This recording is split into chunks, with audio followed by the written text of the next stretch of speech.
Hello everyone and welcome back to the channel. Nothing on the desk today. This is the Q&A video.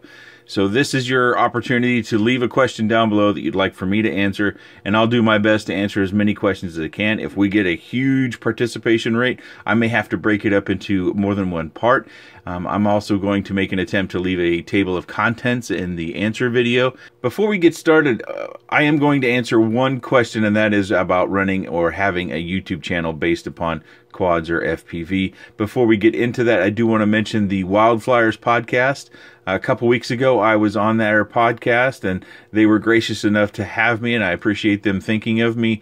And the podcast run about an hour, and you can find that in all the typical places that you find podcasts, or if you're someone that has a commute and you listen to podcasts. If you're not familiar with the Wildflyers, a pretty good group of guys. We had a good time. We talked for about an hour. In general, in my particular case, we did spend quite a bit of time on micros, and they were very gracious and very nice, and I would encourage you all to give it a listen. There is only one ad, I believe, in the podcast, and I listened to it. Race Day Quads is the sponsor of the podcast, so they do have one short ad within the podcast. That's not too bad, really, from what I understand when it comes to podcasts and just having the one ad. So you might head over there. I'm uncertain of what the episode number is. I think it's 30. It might be 31. I forget. I tend to listen on my desktop on a tab. I use Chrome as my browser, so I just pop open SoundCloud. I search for the Wildflyers, and then I find the episode that I want to listen to. I hit play, and then I'm able to work through my day while I'm listening to a podcast, and it's pretty good fun. So running a YouTube channel, it's a little bit of a curious question because I don't think I'm very good at it. I think a lot of other reviewers or people in YouTube in general are far better at this. But because I get asked, I'll give you my story. This is also in the podcast to a certain degree. But I started making YouTube videos because I found it to be so hard to find information that was useful for me. I started out doing a lot of brushed micros, and I had a 5-inch, but I found I never really flew it. One, because at that point in time, it was terrible intimidating to have this. We were running bi-blades at the time, and they just sounded ferocious. And I really didn't have time with my kids and my family to go out to fly it. I needed something that I could fly fairly regularly.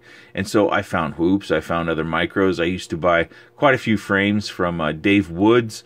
He has a frame shop, and you might be familiar with that. He made a lot of things out of plexiglass or some polycarbonate sort of materials. I think he still does. I just haven't been in that sector for a while. So I started building those and flying those around, and they were pretty much just cruisers. You really weren't doing any tricks at that point in time. Flight was a lot of fun, and what we thought we were doing was pretty cool, but it's nothing compared to what we can do today. But I started making videos about my experiences doing those things, and that's something that I would suggest for someone else who's want to start a channel, is that you're going to need two things. You're going to need time, and you're going to need money.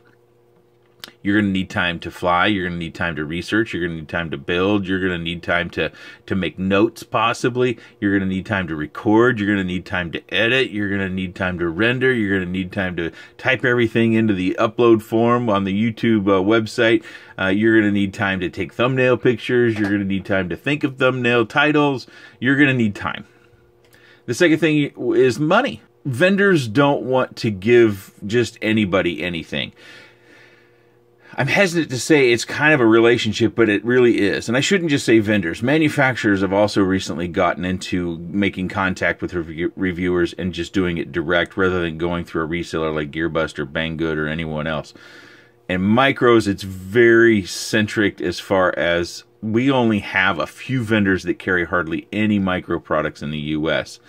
Good Venture Drones is one that carries a few. Grayson Hobbies carries some of the stuff that you'll find on Banggood. S&N Hobbies out of Canada. We have some other great vendors that have web shops like Airblade UAV. We have FlexRC who makes frames. We have Tomo who makes frames.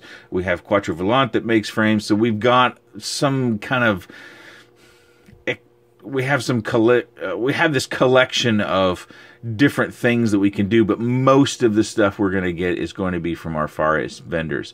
And those vendors are looking at reviewers as marketers.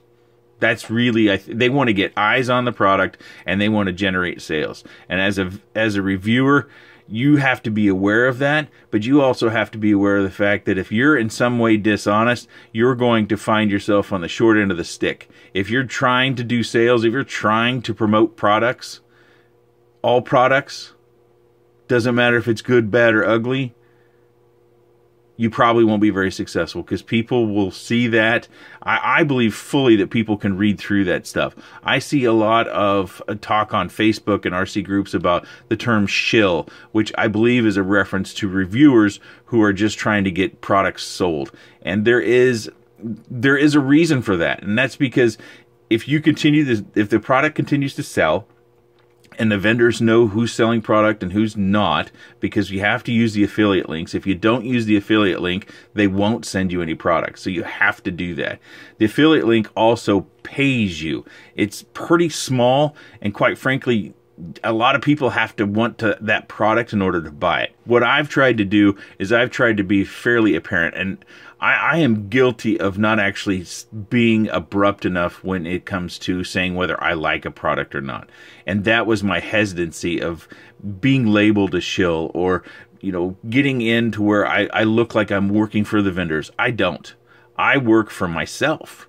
But in working for myself, I have to be able to lay my head down on my pillow at the end of the night and know that I've done what's right and what's good for me. And that, in turn, I think helps keep me in check to make sure that the content I create is fair and as honest as I can be. I may make mistakes. I may say something that's a bit off, and I appreciate the fact that you guys do correct me.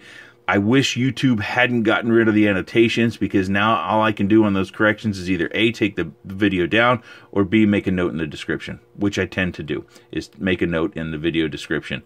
Taking the video down has different sorts of connotations. Somebody can think that you took it down, or the vendor told you to take it down. So what I'm trying to tell you is there is a real balance in there to running a YouTube channel, and when you're first involved in it, you don't really see that. It kind of comes, a vendor will make contact with you, and they're looking at the number of views you get, and they're looking at your subscriber count. There could be other things they're looking at. I am told from a few other vendors that the reason why I got their attention is because of my flight footage. And that's something that I would encourage current reviewers as well as future reviewers. Post full flight footage. It doesn't matter what your skill set is at, but I think that helps to create a more honest review. Because if you tell someone you're an advanced pilot, but then you show them small clips or blips of the flight footage, you could be covering things up that are flight problems for the quad. And that's one of the reasons why I've posted full flight footage, and I oftentimes, or sometimes, I'll put that little overlay on the thumbnail indicating full flight footage. I'm biased in that regard, I have to admit that, but I think that is the best way of making sure that when someone views your content, that they can just look at the flight footage. They can turn the sound off, they can just watch the flight footage and decide whether that's a quad that they want to get or not. Many of you have encouraged me to be more forthcoming with my opinion on the quads, and I tend to do that at the end. YouTube analytics indicate that most people don't watch more than 5 minutes. I figure if you watch more than 5 minutes, you made it to minute 10 or 15, whatever the review length tends to be, that I'll then offer you my opinion, because you might be hanging around just for that. So I do try to offer that sometimes with particular machines that aren't for me. It's not what I'm looking for. Like the King Kong GT7. That's not a quad I would keep around. That's not for me. But I can definitely see where someone might want that. Someone new and wanting to enter the hobby and doesn't want something that's going to be breaking very often. Maybe I won't say this is really good or this is nice or whatever. I might position the quad as to who it's for. And it's pretty rare that I just come out and say something's really good and that you need to get one. I think this past year, I did the year-end video with the best products. Those are products I feel strongly enough about, of all the stuff that I've seen, and some of them I didn't even review. They were just stuff I was using in the background, that I brought that forward. So if you're wanting to run a YouTube channel, it's going to take a lot of time and a lot of effort. I'm trying to think back of when the first time I had any contact from a vendor wanting me to review something. I think it was about 15 months in, and I was spending up to about 2 months ago, about a month and a half ago, I was spending $350 every month buying stuff that I wanted to fly, to build with, what have you, in order to bring content to the channel. Only recently did I not need to do that because there just wasn't enough stuff coming out, and I do have relationships with most of the vendors to where they would send it to me if I were to ask. I guess the last thing I should cover about how I run the YouTube channel is, one, in the comment section. You need to be prepared for, some people aren't going to like you for whatever reason. Maybe it's the sound of your voice, maybe it's your presentation, maybe it's a mistake you made, and they might say something negative. So you're going to need to be thick-skinned. I'm very thankful that that has been very, very rare here in this neck of the woods. So on my channel, as long as you're constructive, even if the comment is overall pretty negative, if you give me an action point or you give me something I can work with, I'll leave the comment in place. But if you curse, I generally delete your comment. I have 3 relatively young kids, and I don't want to have a channel that they can't come and watch the videos and possibly see the comments. So if you want to have your comment deleted around here, just curse a little bit and it will end up getting deleted, because I do read all the comments. YouTube has added a thumbs up and a love button, and I don't mind those, but I kind of feel guilty that I overuse those things, because oftentimes the comments that are left by you guys are just making a statement. They're not asking me a question. You're not asking me for a feedback, but I want to recognize the fact that I did see your comment, and so you oftentimes get one of those thumbs up or the heart, as it is seen on YouTube. To get started, I would say you need to be pretty active online and social media. It's something, again, I'm not very good at. I think I posted 4 videos that never even made it to Facebook. I just posted the last video. I think it was a day after I actually posted it. I linked it up to my Facebook. You know, of course, there's Twitter, there's Instagram, there's RC groups. Flight Test has forums. I don't visit there, so I can't tell you what that's about. So you're going to have to work to get attention. There's a lot of people in this space that want to do quad reviews, or they want to do flight, or they want to do quad flights, and they want to show stuff to people. So it's going to take some effort in order to get attention. I feel one of those ways of getting attention is through developing your flight skill and maybe even going to interesting places to fly. That's something I'm not very good at because I just don't have time for it. But those are a few ideas.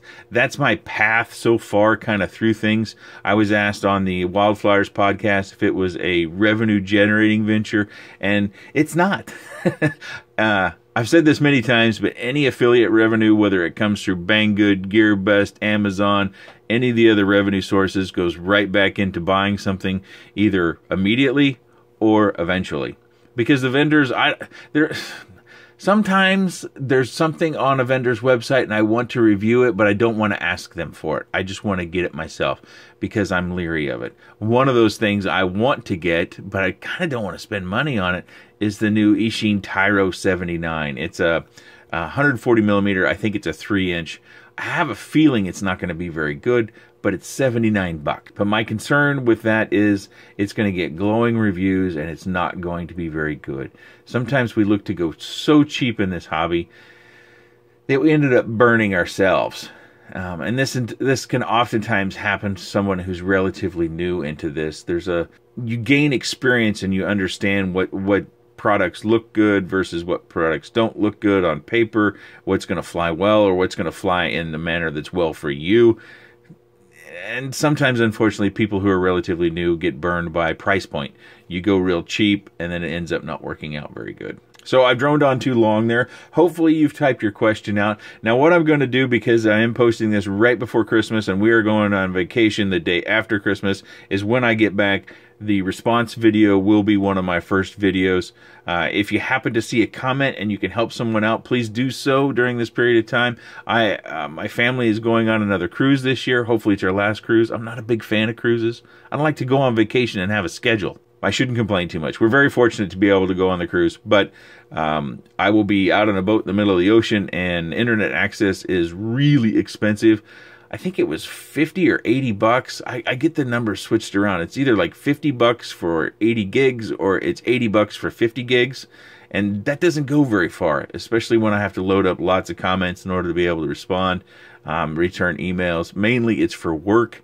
Is why I was able to get the internet connection last time when we were on the boat, but I'm sure I'll be doing it again because I need to have some communication back to work pretty much all the time. Okay, leave your question down below. 2019, we'll be answering those. I appreciate your time, and thanks for watching.